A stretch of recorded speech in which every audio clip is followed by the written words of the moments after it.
आप लोग कैसे हैं? उम्मीद होगा कि स्वस्थ होंगे और मस्त होंगे। तो मैं पंखुड़ी आचार्य आज फिर से एक नई विषय पर, जैसे कि मैंने कल शॉर्ट वीडियो डाली थी कि मेरा एक वीडियो आने वाला है जो कार्तिक मास में तुलसी पूजन का विशेष महिमा क्या होता है। तो मैं आप लोगों को बता दूं कि आज वो वीडियो जा रही है आप लोगों के पास। आप लोग जाइए और देखिए। तो मैं मेन मुद्दा पर आ रही हूँ बिना कोई समय गंवाए हुए। लेकिन अगर वीडियो अच्छी लगी तो एक लाइक शेयर कमेंट ज़रूर कीजिएगा, क्योंकि यहाँ पर ना हमारे सनातन धर्मों में ऐसी ऐसी विशेष मान्यता है, ऐसी ऐसी प्रावधान है जो हमारे भाग्य रेखे को भी बदल सकता है। अब आप पूछिएगा क्यों? तो भाग्य रेखा को भी बदलने वाला ये तुलसी पूजन का महिमा है। और ये कार्तिक मास अति उत्तम मास होता है। इसमें कार्तिक मास में स्नान दान और तुलसी पूजन का विशेष महिमा होता है। मालूम है, कहा जाता है जिस समय कलयुग था, जिस समय सतयुग था उस समय 100 वर्ष 200 वर्ष तपस्या करने के बाद भगवान दर्शन देते थे।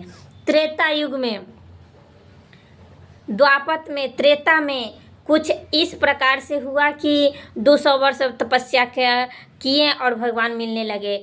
और ये कलयुग ही एक ऐसा युग है, लोग इस विषय को भयानक और डरावना समझ रहे हैं। मेरी बातों को आप समझिएगा, ये डरावना और भयानक कलयुग है, ये दो राय नहीं है इसमें, भयानक और डरावना है।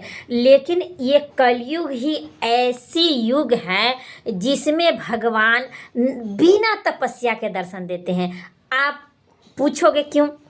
तो आप किसी भी एक नाम जप करना शुरू कर दो, किसी भी समय, किसी भी पल, और हमेशा 24 घंटे नाम जप से ही भगवान आपको दर्शन देंगे, निश्चित है। मैं ये मुझसे लिखवा लीजिए, ये निश्चित है। नाम जप इस कलयुग में महातपस्या का फल देता है। जैसे कि सतयुग में हजार वर्ष लोग तपस्या करते थे और तब भगवान दर्शन देते हैं, उसी तरह इस कलयुग में नाम जप का उसी तपस्या का फल मिलता है। तो अगर आप लोग भगवान का दर्शन करना चाहते हैं तो आप नाम जप करना शुरू कर दीजिए और देखिए आपको जिस भगवान का नाम जप करेंगे उस भगवान का दर्शन होगा। तो अब आते हैं मेन मुद्दा पर कि कार्तिक मास में तुलसी पूजन का विशेष महिमा क्यों है। देखिए, जब विष्णु भगवान और माता लक्ष्मी दोनों एक साथ बैठे हुए थे और भृगु ऋषि जो था अति ही गरीब और निर्धन था, उसने एक दिन गुस्सा में आकर के भगवान विष्णु के सीने पर जाके एक लात मारे कस के। आप देख लीजिएगा कहीं। तो उस समय माँ लक्ष्मी को बड़ा ही क्रोध हुआ और कहा कि हे नाथ, आपको जिसने लात मार दिया ये बहुत भयानक और बहुत ही कठोर शब्द कहने लायक है। तो विष्णु भगवान ने कहे कि हे देवी, जो पुरुष विनम्र पूर्वक रहता है उसी के घर लक्ष्मी यानी तुम जाती हो और उसी के घर तुम अस्थाई निवास करती हो। तो ये कहते हुए विष्णु भगवान उठे और भृगु ऋषि के पास गए और उसने पूछा कि हे मुनिवर, कहीं आपको चोट तो नहीं लगी? इस चीज़ पर माँ लक्ष्मी ने और ही आश्चर्यचकित रह गई कि इतनी बड़ी बेग से जिस इंसान ने आपके सीने पर लात मारा है उस इंसान को आप नम्रता पूर्वक आप पेश आ रहे हो, ये किसी न किसी राज की बात है। तो विष्णु भगवान कहते हैं कि यही मेरी नम्रता और यही मेरी कारण है जो तुम मुझे मिली हो। इसी तरह जो पुरुष विनम्रता पूर्वक बिना गुस्सा के रहता है और वो किसी के मार कोई भी शब्द अपशब्द को वो इग्नोर करके चलता है। हे देवी, तुम लक्ष्मी के रूप में वहीं पे निवास करती हो।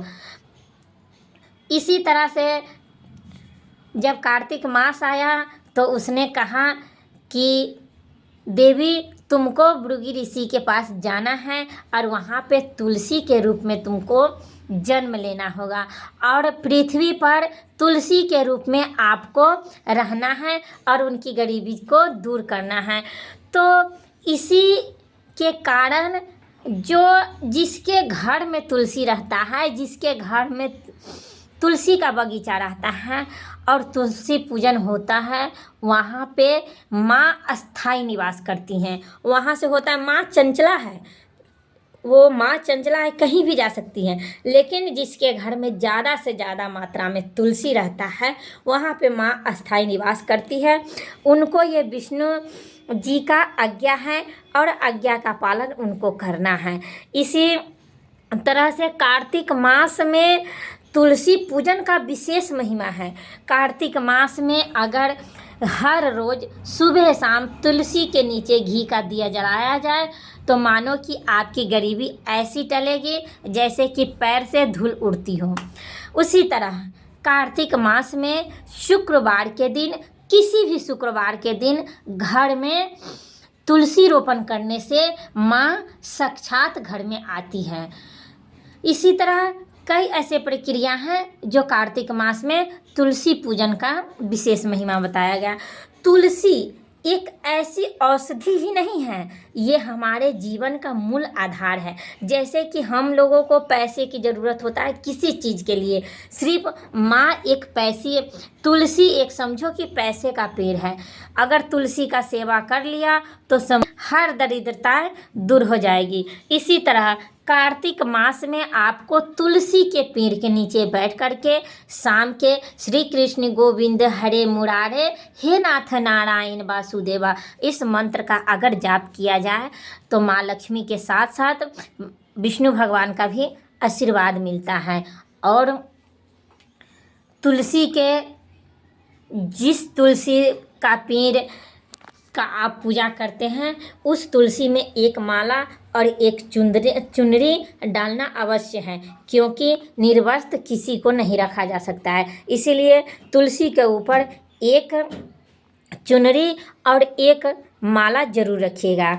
और वहाँ पे घी के दिया हर रोज़ सुबह शाम जलना चाहिए कार्तिक मास में।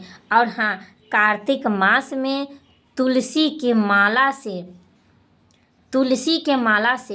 तुलसी के पेड़ के नीचे बैठ करके ओम श्रीम ओम ऐं ह्रीं श्रीं कमले कमलाय कमलवासने नमः स्वाहा स्वाहा हवन के समय बोला जाता है। यहाँ नमः कहिएगा। ओम ऐं ह्रीं क्लीं श्रीं कमलवासिने नमः।